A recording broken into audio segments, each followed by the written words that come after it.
हिंदी के ज्ञान विचार प्रकाश के हिंदी क्लास में आपका स्वागत है। आज हम देखेंगे हिंदी व्याकरण से संबंधित कुछ बातें।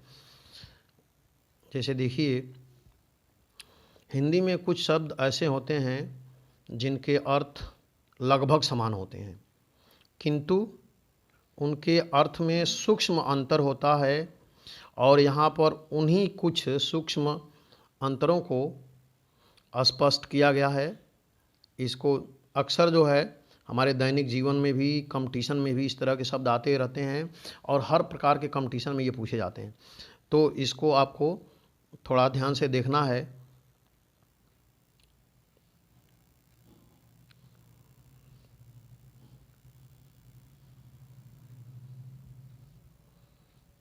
देखिए, पहला है शब्द अस्त्र। अस्त्र, देखिए अस्त्र। अस्त्र का अर्थ होता है फेंक कर चलाया जाने वाला हथियार, जैसे परमाणु बम। और शस्त्र, शस्त्र का मतलब है हाथ में लेकर चलाया जाने वाला हथियार, जैसे तलवार है, बंदूक है। दूसरा शब्द है अज्ञानी। अज्ञानी का अर्थ है जिसे कुछ भी ज्ञान न हो, अज्ञानी। और अनभिज्ञ, अनभिज्ञ का अर्थ है कि जिसे कुछ भी अनुभव न हो। यह आपको ध्यान रखना है। अनभिज्ञ का जो है अक्सर विलोम पूछ लेता है कभी कभी। तो अनभिज्ञ का आपका अर्थ आपको ध्यान रखना है कि अनभिज्ञ का अर्थ होता है जिसे कुछ भी अनुभव न हो। तो अनभिज्ञ का मतलब होता है कि जिसे कुछ भी अनुभव न हो।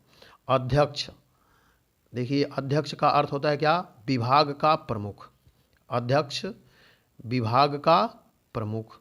और सभापति, सभापति कहते हैं सभा की जो अध्यक्षता करता है, सभा की अध्यक्षता करने वाला सभापति कहलाता है। अब देखिए,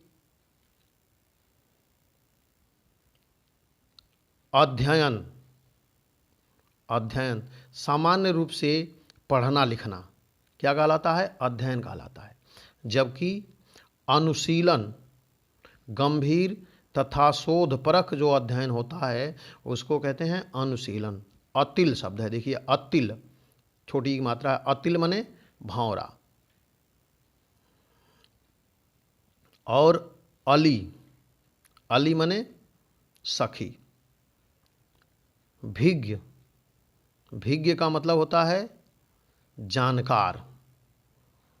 और अनभिज्ञ का मतलब होता है अनजान। अनजान, जानकार और अनजान। उसके बाद देखिए अवलंब। अवलंब का अर्थ है क्या? सहारा, जिस पर कोई वस्तु टिकती है।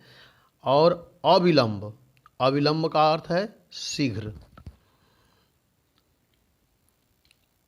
अविराम, अविराम का अर्थ है लगातार, बिना रुके, लगातार।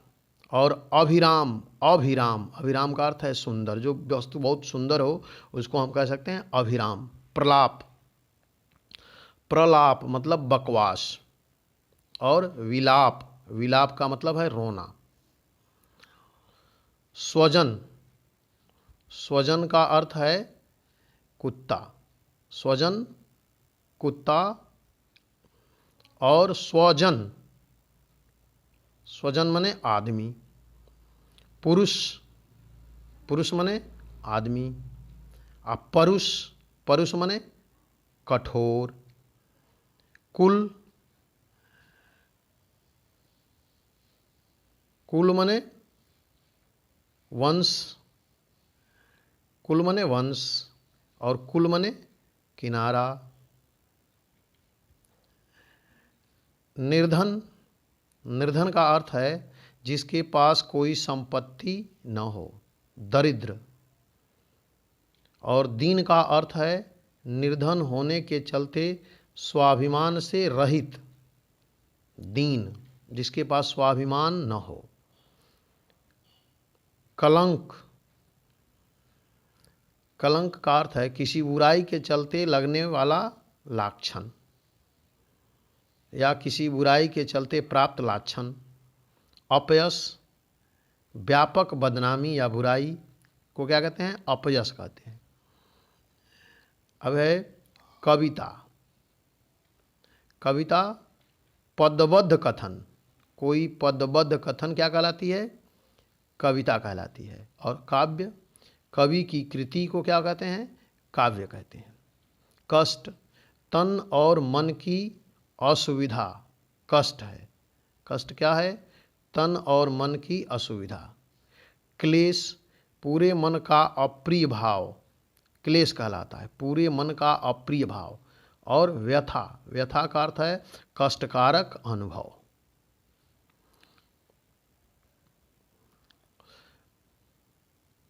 देखिए चेष्टा, चेष्टा का मतलब है शक्ति के अनुसार कार्य। चेष्टा शक्ति के अनुसार कार्य। और प्रयत्न, प्रयत्न का अर्थ है उपाय या प्रयास। मुनि, देखिए शब्द है मुनि। मुनि का अर्थ है धर्म या आध्यात्मिक तत्वों को बताने वाला। और ऋषि, ऋषि का अर्थ है मंत्रों या आध्यात्मिक तत्वों को बताने वाला। माप, तरल पदार्थों की तौल। तरल पदार्थों की तौल क्या कहलाती है?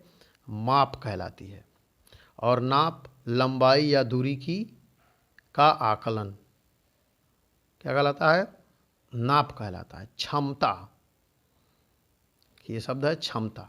कार्य करने की सामर्थ्य या शक्ति को क्या कहते हैं? क्षमता कहते हैं। और योग्यता, कार्य करने की गुणयुक्त विशेषता योग्यता कहलाती है। मतलब योग्यता है तो किसी कार्य को आप बहुत अच्छी तरीके से कर सकते हैं। देखिए वीरता, शब्द है वीरता। वीरता का अर्थ है वीर का स्वाभाविक गुण।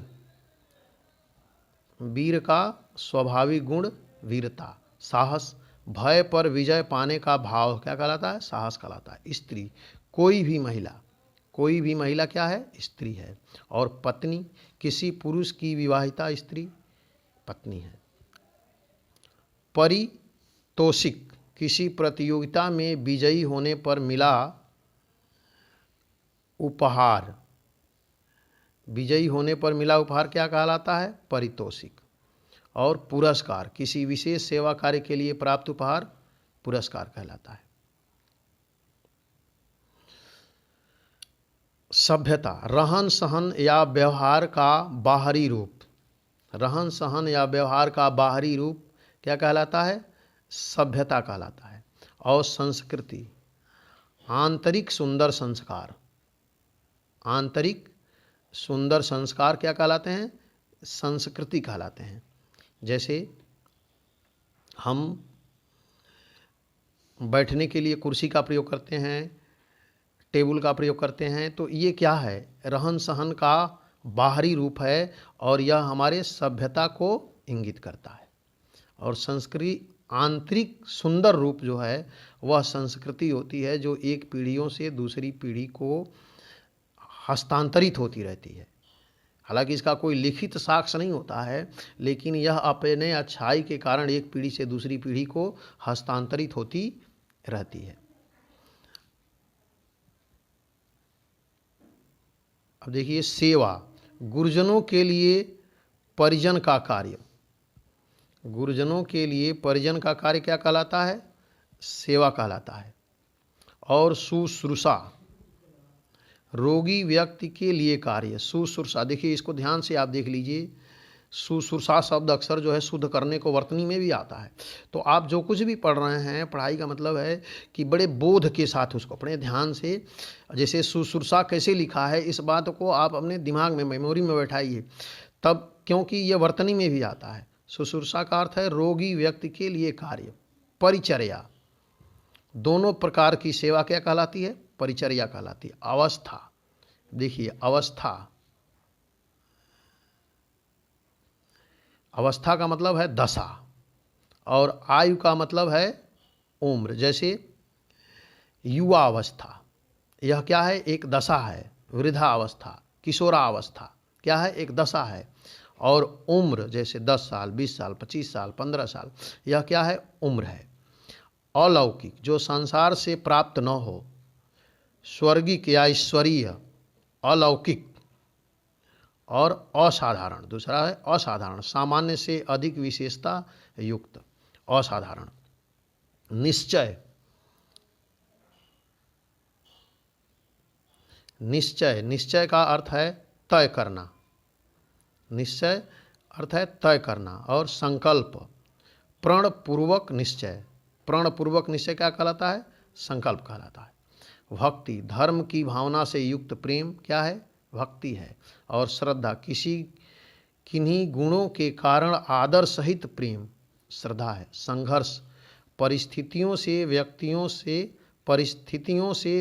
से सामना करना, संघर्ष कहलाता है।